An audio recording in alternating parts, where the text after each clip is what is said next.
যিনি দায়ী হবে, যিনি দাওয়াত দিবেন, তিনি কর্কশ ভাষী হবেন না। মাওলানা মোহাম্মদ মামুনুল হক দামাত বরকাতুহুম, তিনি যে জোরালো ভাষণ দেয়, তো অনেকে মাঝে মাঝে বলে, আচ্ছা উনি এত জোরে ভাষণ দেয় কেন?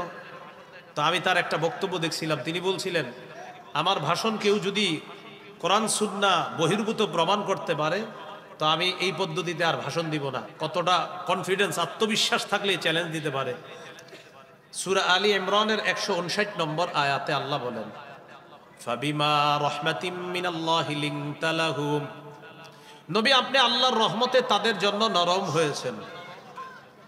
ওয়ালাউ কুনতা ফাজ্জান গালিজাল কলবি লানফাদ্দু মিন হাওলিক, নবী আপনি যদি কর্কশ ভাষী হতেন, কঠিন হৃদয়ের অধিকারী হতেন, সাহাবীরা আপনার কাছ থেকে দূরে সরে যাইত।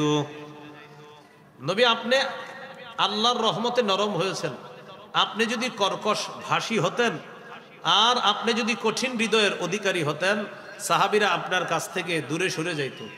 এখান থেকে বুঝলাম দাওয়াতের ভাষা হবে নরম, কর্কশ ভাষী হওয়া যাবে না। তবে বলেন সবাই, তবে সবাই বলেন, তবে মুনাফিকদের বিরুদ্ধে, জালেমের বিরুদ্ধে কিছু বলার সময় কঠোর ভাষা প্রয়োগ করা, কঠোর ভাষা ব্যবহার করা দোষণীয় নয়, প্রশংসনীয়। কি বললাম? জালেমের বিরুদ্ধে, মুনাফিকের বিরুদ্ধে কঠোর হওয়া জায়েজ আছে। যেমন মাওলানা মোহাম্মদ মামুনুল হক দামাত বরকাতুহুম, তিনি যে জোরালো ভাষণ দেয়, তো অনেকে মাঝে মাঝে বলে, আচ্ছা উনি এত জোরে ভাষণ দেয় কেন? তো আমি তার একটা বক্তব্য দেখছিলাম, তিনি বলছিলেন, আমার ভাষণ কেউ যদি কোরআন সুন্নাহ বহির্ভূত প্রমাণ করতে পারে তো আমি এই পদ্ধতিতে আর ভাষণ দিব না। কতটা কনফিডেন্স, আত্মবিশ্বাস থাকলে চ্যালেঞ্জ দিতে পারে। তো আমি এটা শুনে বুঝতে পারছি বাস্তবিকই তিনি যে পদ্ধতিতে ভাষণ দেয়, বিশেষ করে তিনি মাজলুমের পক্ষে বলে, জালেমের বিরুদ্ধে বলে, মুনাফিকদের বিরুদ্ধে বলে। আর মুনাফিকদের বিরুদ্ধে, জালেমের বিরুদ্ধে কঠোর ভাষা অবলম্বন, তাদের প্রতি কঠোর হওয়া, এটা আল্লাহ কোরআনে নির্দেশ দিয়েছে। কোথায়? সূরা তাহরিম 9 নম্বর আয়াত। কোন সূরা? সূরা তাহরিম। কত নম্বর আয়াত? 9 নম্বর আয়াত, 28 পারা 20 নম্বর পৃষ্ঠা। আল্লাহ তাআলা বলেন, ইয়া আইয়ুহান নাবিয়্যু জাহিদিল কুফফার ওয়াল মুনাফিকিনা ওয়াগলুজ আলাইহিম, নবী আপনি কাফের এবং মুনাফিকদের বিরুদ্ধে লড়াই করেন এবং তাদের ব্যাপারে কঠোরতা অবলম্বন করেন। ওয়াগলুজ, কঠোর হন, আলাইহিম, তাদের বিরুদ্ধে। তাহলে তাদের উপর কঠোর হইতে আল্লাহ তাআলা আদেশ করছেন। নবী আপনি কাফের আর মুনাফিকদের বিরুদ্ধে লড়াই করেন আর তাদের বিরুদ্ধে আপনি কঠোর হন। তো কঠোর হইতে মুনাফিকদের বিরুদ্ধে এই হুকুম কার? আল্লাহ। ইবনে মাজাহ, কোন কিতাব? 45 নম্বর হাদিসের বর্ণনা। এবার হাদিসটা বলি, বলার পর আপনারা মিলাবেন। আমাদের শাইখুল হাদিস সাহেবের সন্তান যে ভাষণ দেয়, ভাষণ মিলে কিনা দেখেন। কানান নবিয়্যু সাল্লাল্লাহু আলাইহি ওয়াসাল্লাম ইযা খাতাবা ইহমাররাত আইনা, কখনো কখনো নবী যখন ভাষণ দিতেন নবীর চোখগুলা লাল হয়ে যেত। চোখ কি তো? ওয়া আলা সাউতুহু, নবীর আওয়াজ উঁচু হয়ে যেত। কি হইতো? তাহলে চোখ কি হইতো? আওয়াজ উঁচু হয়ে যেত। ওয়াশতাদ্দা গদাবুহু, নবীর রাগ খুব বেড়ে যাইত। কি হইতো?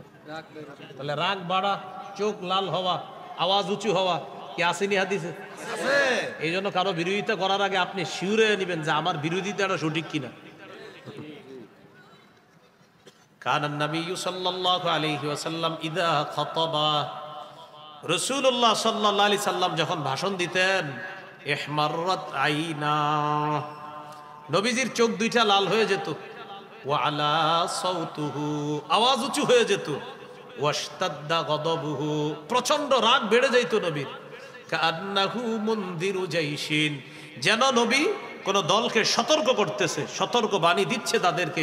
এইভাবে নবীর চোখ লাল হয়ে যেত, রাগ হয়ে যেতেন নবী, আওয়াজ উঁচু হয়ে যেত। তাহলে ক্ষেত্র বিশেষ আওয়াজ উঁচু করা, চোখ লাল করা, গলার রগ ফুলে যাওয়া, এটার প্রমাণ হাদিসে কোরআনে আছে না নাই? আছে। তাহলে আবার বলছি, 1 নাম্বার কৌশলে দাওয়াত দেওয়া, 2 নাম্বার নরম ভাষায় দাওয়াত দেওয়া, 3 নাম্বার কর্কশ ভাষী না হওয়া, 4 নাম্বার কথা, প্রয়োজনে মুনাফিকের বিরুদ্ধে, জালেমের বিরুদ্ধে কঠোর ভাষা ব্যবহার করা যেতে পারে, এর অনুমতি কোরআন দিয়েছে, হাদিস দিয়েছে। আল্লাহ আমাদের সকলকে আজকে থেকে সামনে আগামীর জীবনে বুঝা শুইনা বিরোধিতা করার তৌফিক দান করেন। হ্যাঁ, এই জন্য আমি তারে দেখতে পারি না বলে বিরোধিতা করা, এরকম মানসিকতা বর্জন করা, ঠিক আছে না ইনশাল্লাহ? হ্যাঁ, আমাদের সমাজের নিয়ম হলো আমি যারা দেখতে পারি না তার সব ভুল। আপনি যারা দেখতে পারবেন না হ্যাঁ সব, মানে হ্যাঁ সঠিক বললেও ভুল, বলবে উনি সঠিক কথাটা তো আরেকটু এইভাবে বলতে পারতো, মানে হ্যাঁ সব ভুল ওইরকম। তো এই জন্য আমরা কারো ভুল ধরার আগে নিশ্চিত হয়ে নিব আমি যার ভুল ধরতেছি যে আসলে তার ভুল না, আমি ভুল জানতেছি। আল্লাহ আমাদেরকে বুঝার তৌফিক দান করেন।